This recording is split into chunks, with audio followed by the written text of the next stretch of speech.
Oh my gosh, guys, it's Game Go, as you probably already know. And I also have some more theories for you, like all of my theory videos about part 2 of ELC's summer update. Now, I know you just want to go ahead and get right into it, so let's go ahead and get right into it.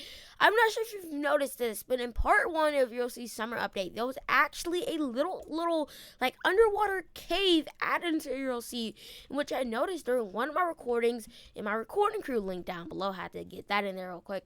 But this may mean that that underwater cave may actually expand for, like, I don't know, maybe it gets to a bigger underwater cave.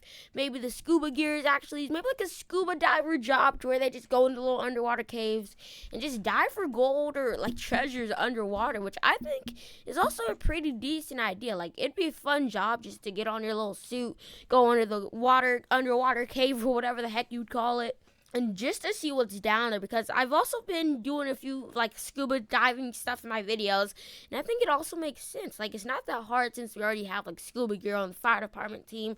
Just kind of steal the SCBA from the FD, make it like a civ job, maybe something they have to buy so they can actually breathe underwater, which also gives me another theory that there could be, like, you know how when you're underwater you can stay under there for however long you'd like to, but maybe in part 2 of the summer update you will actually be able to hold your breath. So if you're underwater for like 2, 3, 700 minutes, you drown, maybe start losing health, but if you had like some scuba gear like SCBA, like in the FD team, you would actually be able to live for maybe like 5 to 10 minutes without taking damage, which I'm not sure why you would be down there that long in the first place. I guess maybe with the scuba job, and maybe if you get like stuck, you have to call the FD. But like, I think if there was like a drowning mechanism, that would also be pretty cool. Like, it would just keep people from staying underwater the whole time. It would add a new like thing of realism. You know, you can never go wrong with some more realism in ELC unless you can. Like, come on, let's keep that interesting. So yeah, maybe more like underwater caves will be coming around Liberty County in part 2 of Real C Summer Update, and it may actually become a civilian job. So I think that's a thing that could also possibly be coming, like civ jobs, stuff like that. And oh my gosh, if we had like a scuba diver stuff, maybe they decorate the tunnels as well. But I think that's enough of me rambling about tunnels. Let's talk about the developer spotlight. So I'm not sure if you've seen the first one yet or not, but it was actually done by a EuroC developer, basically talking about his experience working at EuroC as a builder. So basically, I'll just sum up for you. He was talking about how he developed some of the buildings, which buildings he developed, and that how time is spent on building. So he basically explained that the little three guys, or I guess the Waffle House McDonald's outside of the police station, only took about a day to build since it was only an exterior build, but the police station took like 3 to a week or something. But it was said that the exteriors could take about 1 day, and then the interiors is what really takes up the time. So that's something that you may want to, I don't know, maybe you can keep that in thought in case you're wanting like a massive new shopping mall in ELC. You probably have to like calculate how long it would take for the developers to even build that in the first place, because I don't think they're like super devs on something that they shouldn't be on, guys. So yeah, I mean, the W dev, by the way, is a great dev. They're working on making buildings, but it also takes time to build these buildings, which I guess would make sense, and it's probably why it's causing delay anyways. Obviously everything has to be built as in Roblox. Everything has to be built by somebody, so it's gonna take time. But I think it would help us calculate like how big the update could be depending on how much time they spent on it. And for today's video, I won't go into full depth. Like, I won't be calculating how long it took for them to revamp the entirety of River City or anything like that, so they can revamp, I don't know, maybe like the housing suburbs. I won't do that in today's episode, but just keep that in mind. Like, maybe, I'm pretty sure housing suburb would take less time than revamping the entirety of the downtown or city. I mean, obviously, but it's just something that you can keep in mind in case you just want to do stuff later on, I guess. So you guys know how in the thumbnail I added like a little truck there? Well, it originally was a camper RV, and that's what I think will actually be replacing what you guys want, which are trucks. So I do not think trucks are coming back. As you see in the video, I am rocking like a fuel tanker, which I guess is a truck, but like it's not like a full-on truck with like a whole moving bed and stuff. And jeez, I'm losing my voice. But I think maybe there will be camper RVs instead. So how this would work, you maybe buy a camper RV off Civ Spawn, And then you can like go to High Rock Park to a designated like camper RV spot, maybe like near the, you know how in the nature road part there's like a weird little circle area. Maybe you do, maybe not. But I think that could be replaced with like a camper RV park where everybody can just drive up with their campers and just chill for a little while, surrounded by all the nature. And these campers would probably either not or have an interior. I'm not sure how detailed the interior would be. It would probably be about the same as the medical bus, not very much. I think it'd be better if it did not have an interior. But wow, would it have been great if it did have an interior for like RPs and stuff. But I think that's a thing that could actually be replacing the semi trucks. Camper RVs, camper RVs, it can be added to the game. A civ vehicle, maybe about $75,000. That's a decent price, $75,000 for a camper RV.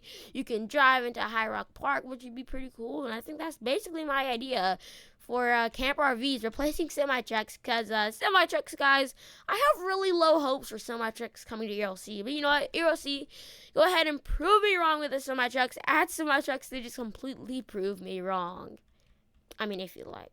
Fourth, I have an idea that down power line calls may actually be coming to ELC. And that's because I can just imagine it, it actually being a thing. So I can make like a quick little edit like this, which I did not put a lot of effort into. I'll tell you that now. But like the power line would be down on the highway, maybe blocking some traffic. Maybe there could be a bit of like an electrical fire. Like I think that'd be cool. Electrical fire, that'd help out too. Like, you know, maybe get that FD, get their special operations. I'm not sure if like, wait, don't they just like use foam for electrical fires? I think they just use foam instead of water. So I'm not sure if you need special operations for that, but you need a special type of vehicle for that to put out the electrical poles, or maybe down poles. It can either be industrial massive electricity poles, maybe just some rural like wooden power lines. It could be whatever. But I think down power lines would also be like pretty cool. Like who wouldn't go for some down power lines randomly? Like you're speeding on the highway and there's a down power line right in front of you and you just end up dying or just getting flown into existence or something. That would be something.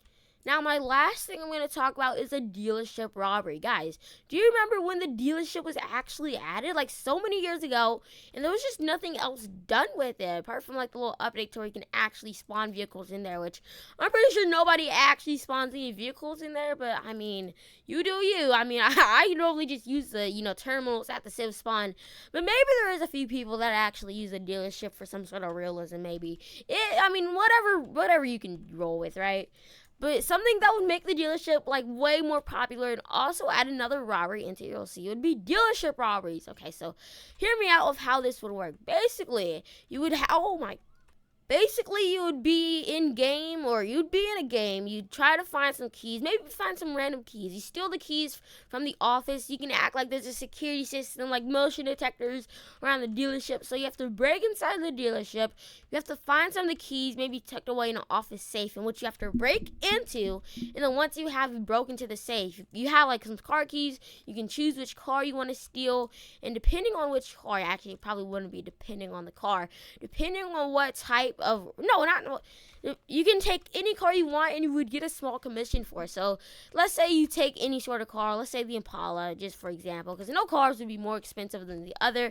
Let's just like a little harder to get. So maybe with like hard difficulty would be some sort of Dodge Challenger, and then the easy difficulty would be the Impala, right? And then you could sell these off to the black dealer, maybe like near the Three Guys distribution center. You could sell it off there, make like a small commission of about $250 or to like $1,000 since you already went through all the troubles. But maybe when you break into the glass, the PD will be notified about that entry, so it's not too hard on them either. So I think you'd have to like manage your time perfectly. Once you break into the glass, you gotta find the safe, grab the key, steal the car, maybe like do a little hot wire scene, and then go into the distance with your car, meet them at the distribution center, maybe even like somewhere like in Springfield, the High Rock Park, or even the farms, just so that there's some priority. You can meet up anywhere around there, and those are my theories for today's episode. If you think what I said will be coming, make sure you comment it down below. And in tomorrow's video or the next video, I'll be going over the comment suggestions. So if you want to have a chance to be in the next video, go ahead and comment some suggestions below, and I'll go ahead and get to them. Hopefully you enjoyed. Comment down your theories, and I'll see you guys all later. Goodbye.